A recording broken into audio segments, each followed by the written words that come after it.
Angela Loeb is our speaker, and she has been on the periphery of Launchpad Job Club for a very long time. I mentioned those Covenant Presbyterian courses, and for many years, Angela was the second speaker in that series. She was the second speaker in that series at Covenant Presbyterian and talked about resumes that work for you. Today, she's our speaker on a totally different topic, which is job search methods that work. She has worked with professionals on the threshold of career decision and transition in a wide range of industries for over 25 years, including nearly 15 years spent as a human resource recruiter. She offers programs, resume writing services, and career advising sessions through her firm, InSync Resources, and is an instructor at the University of Texas Center for Professional Education. She has also written 3 books, published over 500 articles, and produced over 100 podcasts. You can find out more about her at her website, which is insyncresources.com. And with no more delay, our good friend, former board member of Launchpad Job Club, Angela Loeb. Thank you. Can you hear me fine? Can you hear me? We can hear you fine. Awesome. I'm using my special new microphone, so I'm glad it works. You look great in pink, Kathy. I haven't seen you in pink in a long time. You look awesome. Thank you. Yes. I like color. Yeah, so it's been a long time since I spoke to Launchpad Job Club. I'm so way too long. Yeah, I'm thrilled. Way too long. We've been trying to get you for ages. And here I am from my office. Of course, it's funny when people say, you know, we're working from home. I've been working from home for like 13 years now. So this is not new for me, but I know it's new for a lot of people. So thank you so much for having me. It's so much fun, I think, to do it this way. And I get to share my screen and provide some, I hope, some wisdom. I'm hoping actually what I'm going to talk about today is just really giving you a lot of stuff that's common sense, and you're going to go, oh yeah, that does make sense. Oh yeah.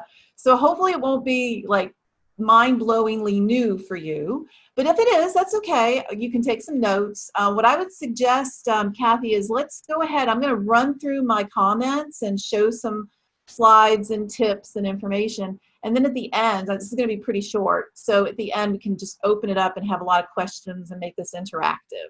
That's what I was thinking we could do with this. That sounds fun. And people can put their questions in the chat box since there's so many of you. Okay, great. Awesome. And I don't want to like kill everyone with PowerPoint, you know? So yeah, we're over webinared. Yeah. So let me go ahead and I'll share my screen, my little PowerPoint slides here. This is kind of based on a course that I just really recently created. You mentioned the Covenant Presbyterian series that I did for a number of years. Actually, I think we did that almost 10 years, or 8 years or something like this, a couple of times a year. And David liked to call it resumes that work. So I took a cue from that and decided to call this one Job Search Methods That Work. And I just kind of created recently a video course out of it, short little micro learning course. So I'm basing some of the information I'm going to provide today on that little course. And so you'll get a sneak preview of it. But what I want to do is walk you through a couple of things, like, you know, there's different methods that you follow when you're doing a job search. And some of them are reactive methods and some of them are proactive methods. We have research job search strategies and methods like crazy. We have all sorts of statistics that we've gathered over years and years of job search research. And the king of all of that for a long time before he passed away was Richard Bowles, the author of What Color Is Your Parachute? And he often talked about what strategies work best, and sometimes he would say there was 14 strategies. Sometimes he would say there were 10 strategies that they studied. But today, for our purposes, I'm going to talk about 4 strategies because this is what most of my clients are using. My dad was a welder, and when he got a job, he would go to the labor union, and he would get a job going to the labor union hall. Well, most of my clients are not going to be labor oriented, so they're not using that as one of their methods. So I'm going to talk about the most popular methods that people use in the more professional services, white collar services fields and so forth, and usually the Austin market, but all over the place. But we're going to talk about reactive, and we're going to also talk about proactive. Now, reactive strategies are, you know, pretty obvious. They say we are hiring and you react to their need. That's basically a reactive strategy. A proactive strategy, on the other hand, is where you are proactively going after opportunities, whether they have advertised them or not. And usually they haven't in the case of a proactive type of strategy. I use this create image because really I like the idea of you creating opportunity for yourself. And this is especially important in a marketplace like this, in a situation that we're having right now. Always important when you're in any kind of career transition, any kind of major career change, and especially if you're in economic conditions like this, where it's suddenly become an employer's market versus an employee's market. So you really want to create opportunity for yourself and get creative. In fact, one of the methods we're going to talk about, Richard Bowles used to call the creative method. So these are the two types of methods, or the major categories of the methods. So again, like I said, there's 4 methods that we're going to talk about. Most people use 3 of these on an ongoing basis, but I'm going to throw a 4th one in because it is sometimes comes up. It's maybe not as optimal, but it does possibly come up. And here they are. Here are the 4 major methods. Of course, online ads, which is a reactive strategy. They post something and you react to it. Staffing firms is the one of the 4 that I was just mentioning that maybe you might use, maybe you might not. I kind of think of staffing firms, third-party recruiters, headhunters, which is, by the way, my former profession that when Kathy was introducing me, she mentioned I did that for almost 15 years earlier on in my career. I kind of think of this as a back pocket method. Like, you might get contacted by them if they see your profile or they find your resume, or they may have a contract or temporary position, but it's not usually something that you're going to go out and do first. It's just one of those methods you might have. General networking and targeted method is really the optimal methods that we're going to talk about today. General networking is a combination. It could be that you're generally networking and hearing about things that you can react to. So it could be a reactive strategy, but it often does fall in the category of proactive strategy because of the effort that you're making. And then the targeted method, which I'll go into a little bit more detail, it actually is full on a proactive strategy. So those are your 4 major methods that, so you don't get like, you know, it gets complicated for you. This is how we boil it down. These are the 4 methods. So I have some statistics for you. Some of them may be alarming. Some of them may be surprising. Maybe it won't be surprising, but I have statistics for you about each one of these, the efficacy of them, and what we have found out about how good these methods are, which ones work, which ones, how they work. So the first one, of course, is online ads. And if we look at online ads, we have this kind of dismal number of 4 to 10% effective. So it's a bit of a range, I know, because on the high end of the range, which is only 10%, meaning 4 to 10 out of 100 people get hired through ads. And I know that sounds weird because, of course, we all answer ads, but it's great for the companies. They're advertising a need, usually a position, and they have a hiring funnel. And they put, if you get into that hiring funnel, then you're competing against other candidates for that. So you're competing to get into the hiring funnel. And once you're in the hiring funnel, you're competing against other candidates to narrow it down. So it's an awesome method, of course, for the company. But for candidates, it's just this very difficult situation. If you are only relying on online ads, then you're looking at 4 to 10% effective. The higher end is reserved for those people who are in the IT fields, healthcare, and accounting and finance. Those tend to be professions that get more traction. And you'll find, too, that staffing firms fall in this kind of category. If you look at the statistics for staffing firms, it's all over the map. It's 5 to 28% effective. And what we find with staffing firms is that, of course, in times like this, there are a lot more contract and temporary opportunities. But if they do tempt to hire or direct hire, or they are headhunters, meaning they're finding you as a passive candidate, not an active job seeker, that's more those higher end positions, your executive positions a lot of times, and they get the higher end percentages. So you see staffing firms are just about kind of as effective as online ads. And again, that's a reactive strategy. Staffing firms only go into motion and only start looking if they actually have something to fill. And if you are in the right place at the right time, just like with the ads, it's kind of difficult to kind of get into that funnel and that database and be considered right at the right time. So those are the two major methods that are reactive. Talking about general networking, you should expect the number to go up a little bit. It does. It goes to 33% effective.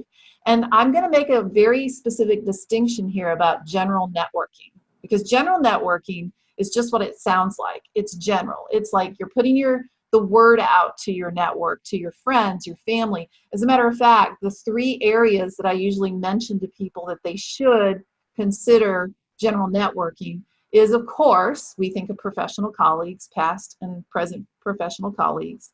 The social circle. Amazingly, many of my clients find more effectiveness in their job search when they're networking with their friends and their family and their neighbor, and they're talking to people who don't know them professionally necessarily or what they do for a living, but they have connections that have connections. And sometimes that's actually more helpful than the professional circle. And then, of course, other job seekers. But I feel like when I'm talking to folks like you guys who are coming to these kind of events, I'm preaching to the choir here, because you guys know how effective it is to network with other job seekers when you can share leads possible. You can hear about what recruiters know about programs like this, and then can send notifications of openings they have. So it's really good to network with other job seekers as well. So, and also one of the things that Richard Bowles uncovered was that when you're doing a job search, if you are not just going to an event like this or attending little connections like this, but actually looking for a job in a group. Kathy, we still do SWAT, right? The search with a team. Is that still offered? We advise people to join SWAT teams, but we don't have nearly as many people that do that as we used to. Well, Richard Bowles tells us that's 84% effective. So when you are looking for a job with a group of other people, small group of other people, and you've got each other's back, your results, you go up exponentially. So I would say one of the methods that you need to think about when you're networking and general networking like this is to join a SWAT, form a SWAT, get a group of people together, at least an accountability partner, a job search accountability partner that you can talk to every week. More than just this, because this is really helpful. Launchpad Job Club has been around so long. I remember us celebrating our 10-year gala way back when. I mean, wow, it's like 20 years now. So I'm thinking what you need to do is really consider that. So that coupled with some of these strategies will optimize the results. So let's go back to the statistics again here. That's the general networking. When I talk about more strategic or targeted networking, that comes up within this targeted method. And this is what sometimes blows my clients' minds, which is 86% effective. So the best job search method is this proactive method of targeted method. So a lot of people go, what is that? What do you mean by that? Well, way back in the recession in 2009, I learned about this methodology because my colleague at the time that I was doing a lot of work with, Jay Marcunas, he was certified in the 48 days program from Dan Miller, and he was volunteering at his church, Unity Church, to lead the career and job-seeking networking groups there at the church. And so he showed me the materials, and from that we decided, hey, what we should do is probably figure out what are the steps that you follow in a targeted method and see if we can bring Dan Miller's methodology into this, because it's 86% effective. This is what Richard Bowles would call the creative method. And he didn't go into depth into how to do it in specific step by step, but I definitely want to bring you guys through that and show you. The target method, you're targeting, this is what you're targeting. You're targeting organizations who you'd like to work for. Who would you like to work with? And it's not that they have something posted necessarily. They could, and you could do the targeted method, and then it becomes a slightly proactive and reactive method. But it's actually the most effective when you're not identifying that, they haven't identified the need yet. They just know they need to hire. And the frank truth is, and having done recruiting for as long as I did, and I'm still kind of got my toe in that water a little bit. There's a colleague of mine who's she's starting up her company last year, and I've been doing a little bit of work for here and there. I love interviewing, and so I still kind of do that sometimes for them, do some pre-screening and interviewing for them. So I've learned a lot about what's going on still in that HR kind of side of things. And frankly, companies still operate with this mentality that it's difficult to hire, to go through the process of posting something out there and dealing with the influx of candidates and sorting. And yes, it's ideal for them to do that, but it's time consuming. And it's funny that we call people hiring managers when really they don't love to hire. If they love to hire, they'd be recruiters. What they love to do is the work they do, not hire people. So sometimes it's good if you could get ahead of that, like before they have decided what they wanted it to be exactly on that job description.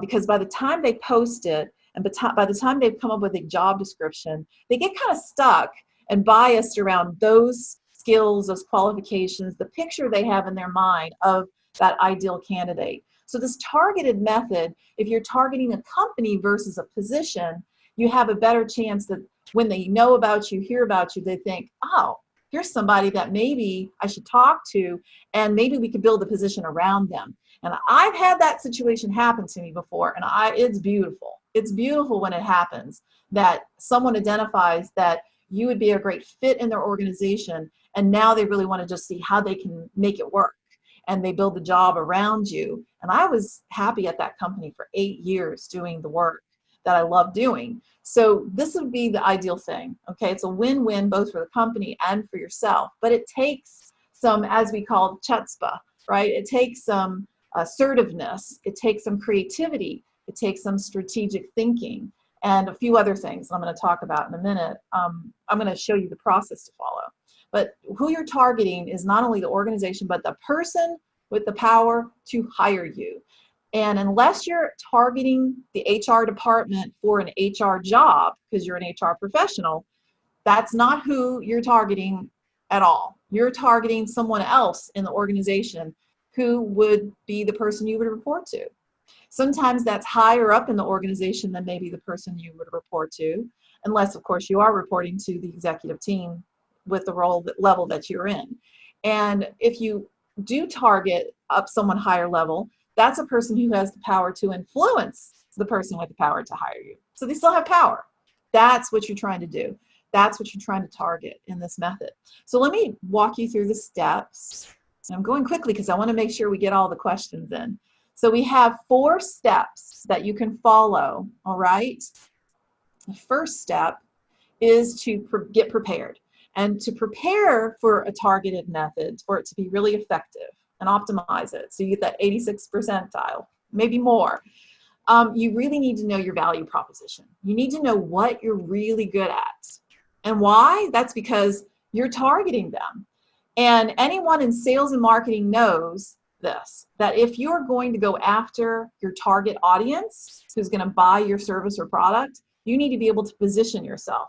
Why would that customer want to buy what you're offering? And you are, in this case, marketing yourself. And so you have to define, what does brand you offer?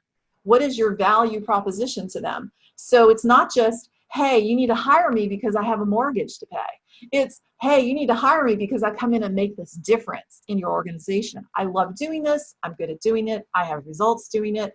And it looks like you could use it. This has to be clear in your mind before you could do this kind of a method.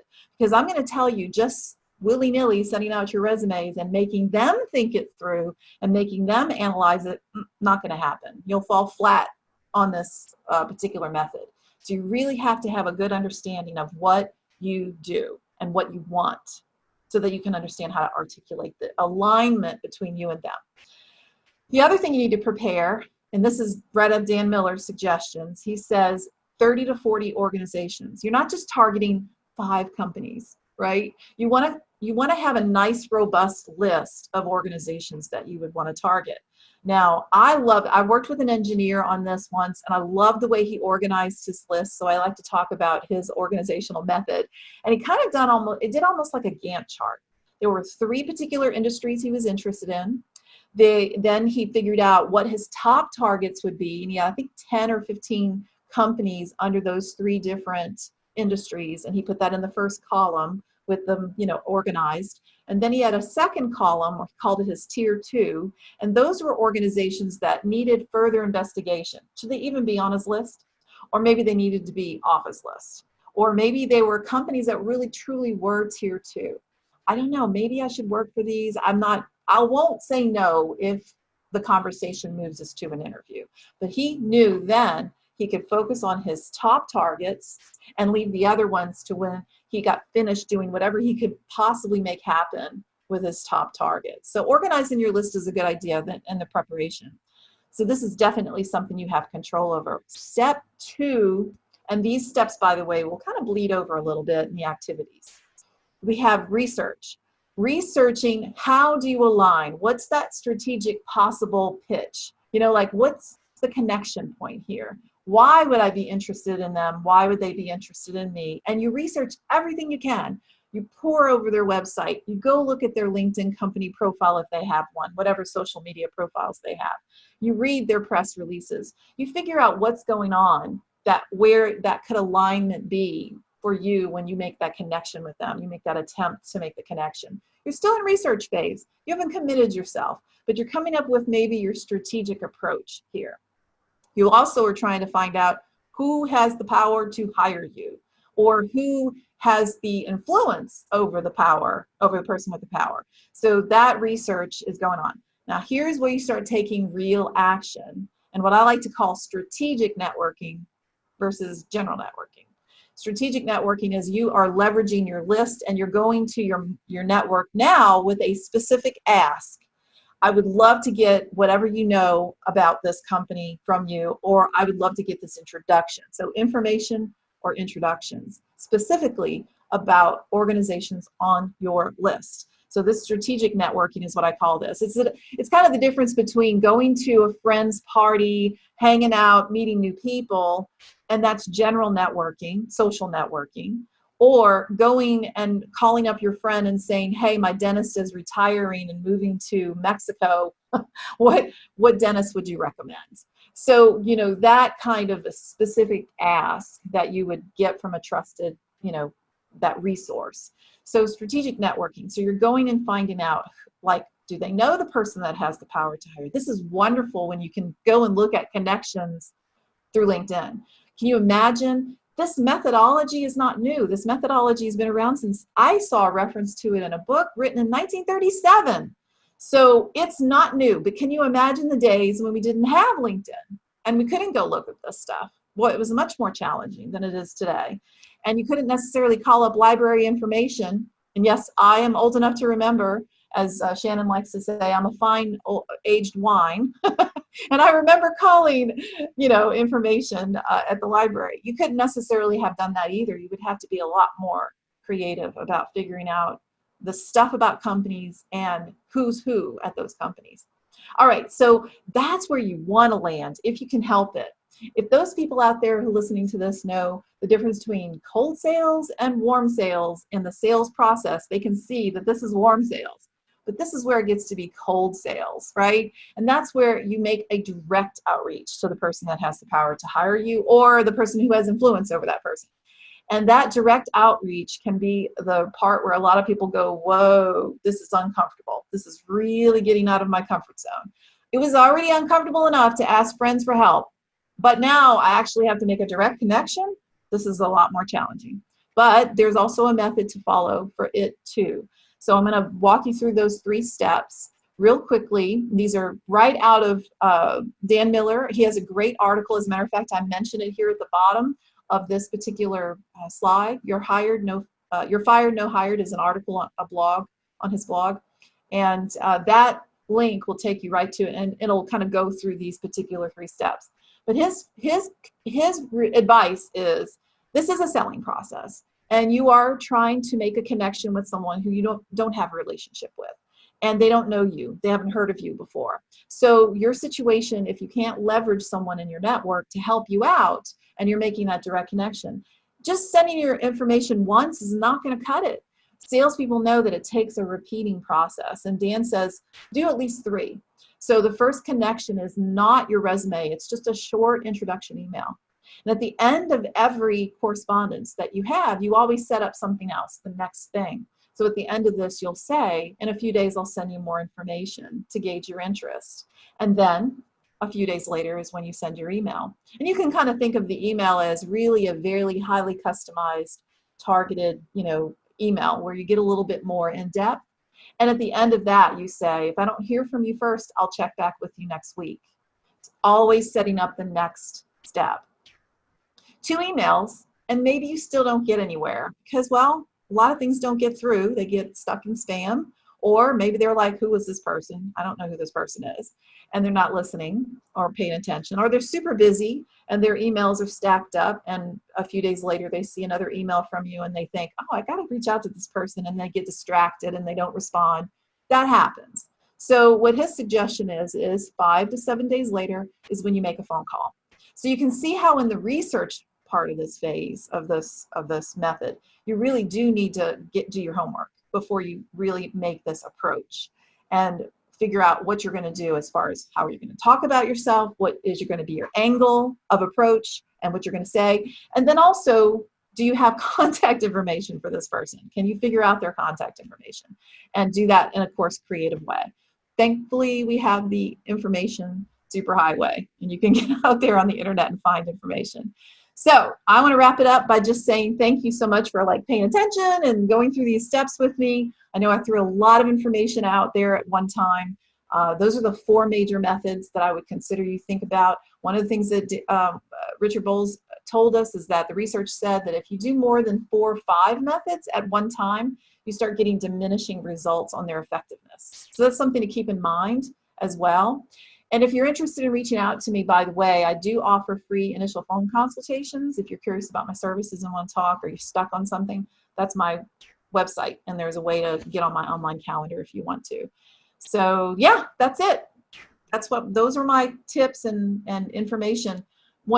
If we have questions, I'd love to open that up for questions now, Kathy. First question is, who is Dan Miller? Tell us about him. Dan Miller wrote a book back in, I think it's 2006, called 48 Days to the Work You Love. And no, it's not about getting a job in 48 days. It's some sort of scripture, biblical reference. He's a Christian guy. And as a matter of fact, he's friends with Dave Ramsey.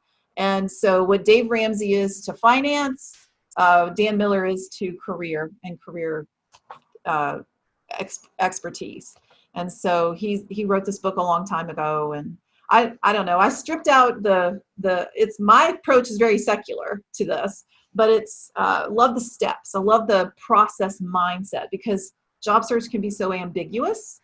And when you can put it kind of into something where here, I control this, I can take this step, I can take this next step. I love that. So I pulled that from him, but that's who Dan Miller is. Yeah. And that approach of 3 contacts and this will be my last time to reach out to you or whatever. Gary ONeil also does that when he's doing cold calls. And so he's talked to us many times and uses a very similar approach. So Shannon also put his the Dan Miller website up there, which is 48days.com. Yeah. And okay, fine. Which is 48days.com. And so can you tell us about his website? Does he also have job search information on the website, or is it pretty much just the scripture stuff? He's got job search work. He does job search coaching, and he has a robust blog. So lots of little short articles and blogs on there. So, I don't follow Dan that much anymore, but back in the day in 2009, when I found out about him, I was pretty interested. And that's because my colleague Jay was certified. And I got a sneak peek at his materials. So I thought, this is great. People need to know about this. And to me, it tracks back to the sales process because really, if you think about it, you can't, and if we think about answering ads, we can even liken that to sales too, because when someone runs an ad, it's almost like they're an organization putting out a bid request. put in your bids to see if you want this job. You know, contractors, come on, come put your bids in. And then when you present your information, you even sometimes those situations, those people who are being invited in for the bid, they might actually give a proposal presentation. And so to me, that's what that's like. But it's narrowing it down so much that you're kind of at the mercy of their biases and their ideas about it. So I really love the idea of being proactive and having more control. And having had the experience of the majority of my own jobs in my past being gotten through either networking, even my mom set me up with a job one time, you know, so it's amazing, I think, how much opportunity is, how much gold we can mine for that we don't even think about, right? Do you know Juliana Harris? Yes, very Okay. well. Juliana was telling a story one time about her husband, who is an engineer, and he gets laid off very periodically in the field in the semiconductor industry. And one time he was standing at the van after he'd gotten laid off, and he, you know, his kids, they've got a carpool, right? And the kid's getting into the other mother's van it's her turn to do the carpool. And he's standing there with his coffee because he's looking for work, right? And he's dressed as though he's going to go to work, but he's standing there with his coffee. And he's talking to the mom while his daughter's climbing into the van, saying hi to the friends and that sort of thing. And she says, how's it going in your job search? And he says, oh, it's great. I saw this opening for a position at a company. I'm really interested in it. And she said, what's the company? And he says what the name of the company is. And she says, you're kidding. My husband's best friend is a vice president there. Wow. Sometimes, you know, you don't know how this can happen. And the targeted method, I think, is really brilliant when you can show your list. One of my favorite stories to tell is the Boy Scout story. And that's a gentleman I was working with who he had gotten laid off, and he said, you know what? I've been working hard, and I've got a kid who is in the Boy Scouts, and I'm a troop leader. I volunteer with the Boy Scouts, but I haven't been able to do any of the camping trips. It's the summer. I'm going to run off. I'm going to do some camping. And when I get back, we'll look for a job. I'll get my resume done and everything. So we worked on his resume when he got back. We worked on his strategy plan with his target list and that sort of thing. And one of these fathers on the trip reached out to him and said, let's have coffee. I think I might like you to mentor me in the Boy Scouts. I think I might want to be a troop leader too. So they met for coffee. They're chatting about, you know, like the weather or whatever. And then before they get into Boy Scout talk, the guy asked my client, hey, how's your job search going? Because they had talked about it while on the camping trip. He said, oh, it's great. I got my resume done. I got my marketing plan, my target list. And he pulls it out and he shows it to him. And my client was an electrical engineer, was doing something highly technical, like over my head, over this guy's head. And he's reading the resume and looking at the target plan, being polite. And he notices on the list, there's NVIDIA is on the list. And he says, NVIDIA? I don't know what you do. I don't get what you do. And I don't know what my neighbor does, but my neighbor works at NVIDIA. So if you want, I'll introduce you. So my client was like, wait a minute. You mean if I just showed him my resume, he would have not known how to help me? Because of course, it's not on his resume. That word, the term, the name of the company popped out of the page and like caught his eye because he knew his neighbor worked there. So again, we don't know how much gold is in our network until we actually start doing things like this and making it easier for people to help us. So, right. You can't, it doesn't work if you stay at home. So, and now it's harder because you have to reach out virtually, and so often it makes it a little bit more difficult. But Gary ONeil, one of my favorite presentations of his is that waiting is not a job search strategy. no. And so he says, in fact, that's one of the questions. One thing is, let's see, let me go back a little bit. This question is, what is your take on doing this after you've applied for a job, especially if there has been no response? Yes, follow up. One of the things that we know that if you actually follow up after you've applied, you actually optimize your chance of getting noticed. You know, maybe they don't pay. I guess the thing is yes, you could make the attempt and it can go into the ether, right? Where nobody pays attention to your email, nobody pays attention to your phone call or your voicemail, but nothing ventured, nothing gained, right? So if you take the attempt, you're just optimizing your chance. What's the worst that they can do is you just don't hear back from anybody. They don't respond to you. But yes, you definitely want to follow up. And if you have another way in, because you have someone in your network who knows, you can do this in a professional and polite manner, where you're also keeping the HR team or the recruiter, whoever is in charge of managing the recruitment for that position, you can keep them in the loop too, right? And that is not a problem. One of my favorite stories is a gentleman named Dana who used to run the Job Seekers Club at St. Thomas More. And this was back in, I think, 2010, 2009. And he said that there was a company he saw advertising a position, and he said, well, of course, he comes from this church background, right? So he's like, it was like a glow was around it. Like it was a glow around the computer. And I'm like, okay. And he said, well, I wanted to apply to it. And so I did. And it just wouldn't leave me alone. I kept thinking about that job. And it was a different industry. It was the same kind of role that he'd been in, but it was a different industry than he'd been in. And he said, so he looked up the vice president. He found a vice president's name who would be over that department. And he saw that this guy had written a white paper. And he saw that in the white paper, he had published his email address with the company's, email address.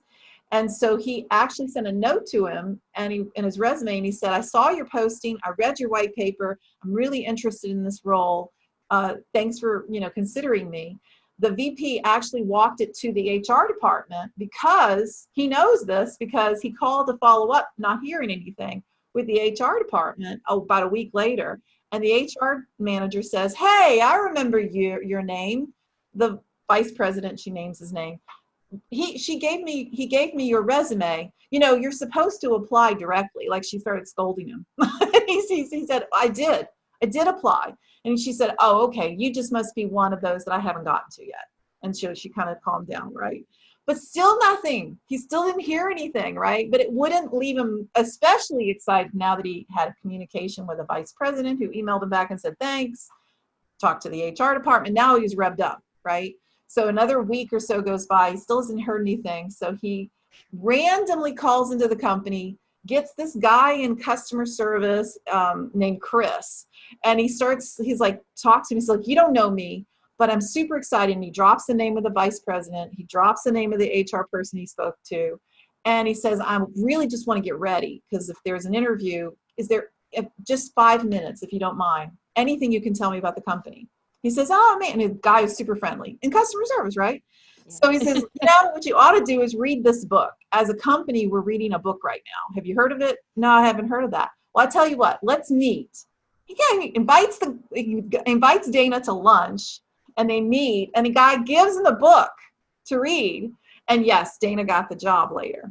So wow. Gee. Talk about like being persistent. But here's the trick to this. Dana is a salesperson. So this is not an unfamiliar, out of his comfort zone thing. He had just never done this for himself all day long, going and selling a company's products, right? But he had never sold himself. So it was mind-boggling to him that he was being so bold to do this about himself, right?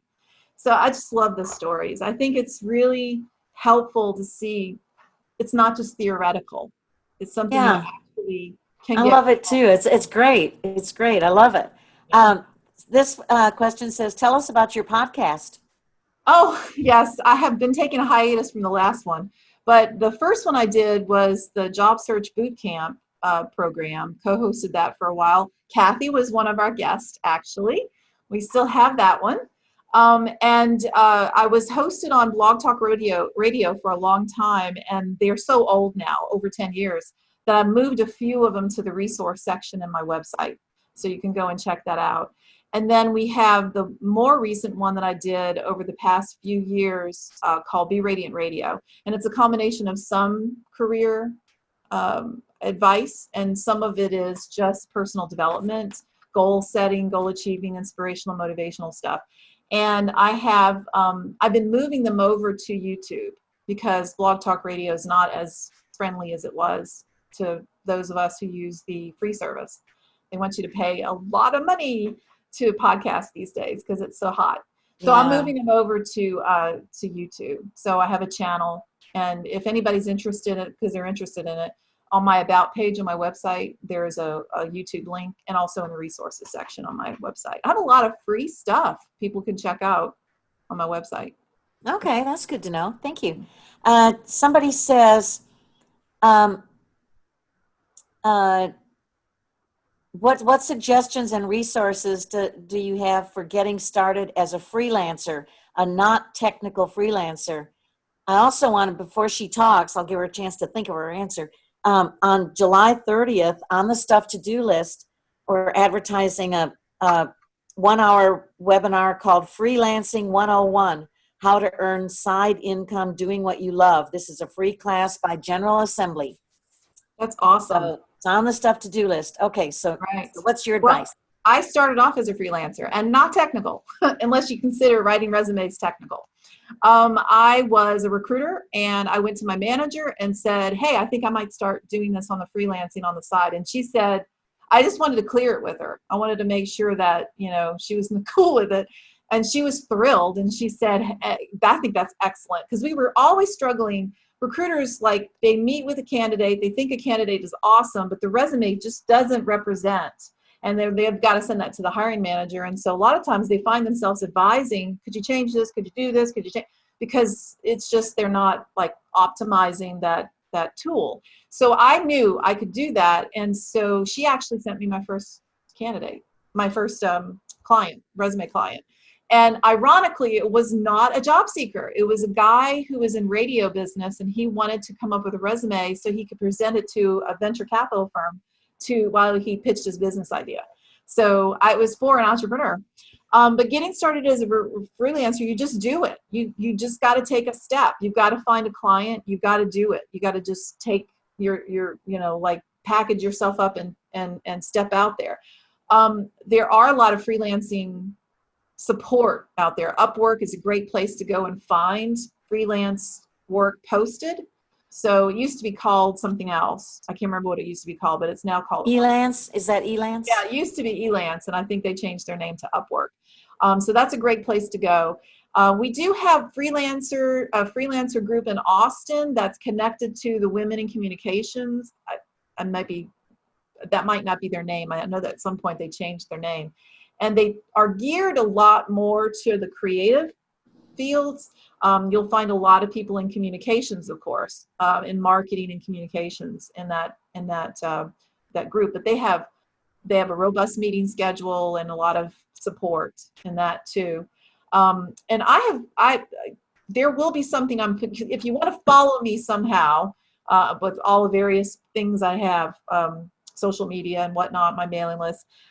There is a course that I'm working on. I did it as a live program with a colleague of mine who's a small business coach, and we're gonna later this year, we're gonna turn that into an on-demand course. But it's specifically for people who are solo, who do coaching, consulting, and freelancing. There's just a lot of resources, and I think that's great. There's a webinar. Definitely go to the webinar. But you've got to think about it as a business, and you are doing everything in your business. You're a bookkeeper, keeping the books, you're invoicing, doing accounts payables, receivables, you're delivering the services as well, you're marketing. You've got to come up with a website, so you might even be a webmaster for yourself. That might be easy with just doing a Squarespace account. But there's just ways to do it. It's just a question of what it is that you need. But if you want some specific help, reach out.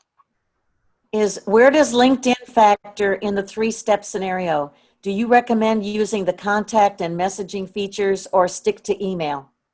Email, of course, I think is superior because it's going direct into someone's inbox, presumably, whereas LinkedIn is a go-between.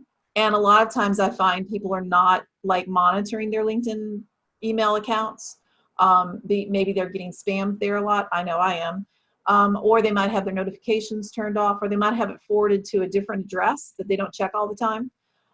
So sometimes it's a little chancy. It's like you're removing the effectiveness a little bit more, reducing the percentage of effectiveness a little bit more by just relying on LinkedIn. So if you can get an email, that would be ideal, but you don't have anything to lose by trying both, right? And seeing what you can do. Right. And the question originally was about what step to use LinkedIn in? Where does LinkedIn factor in the 3-step scenario?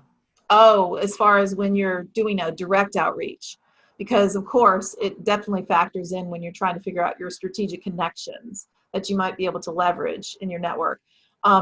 You might have to look them up. You might find out that if you've got the premium, then you can go to the company profile and see all of the people that are at that company that are on LinkedIn. If you've got a premium account, you can go and do that. And if you don't have one and you know someone who does, see if they can look it up for you and see who those people are at that organization. There are still industries, and there are still a lot of people in certain industries that do not bother with LinkedIn. And so it's not a fail-proof resource. But that's what I would do, is use it for my researching how to get a hold of people.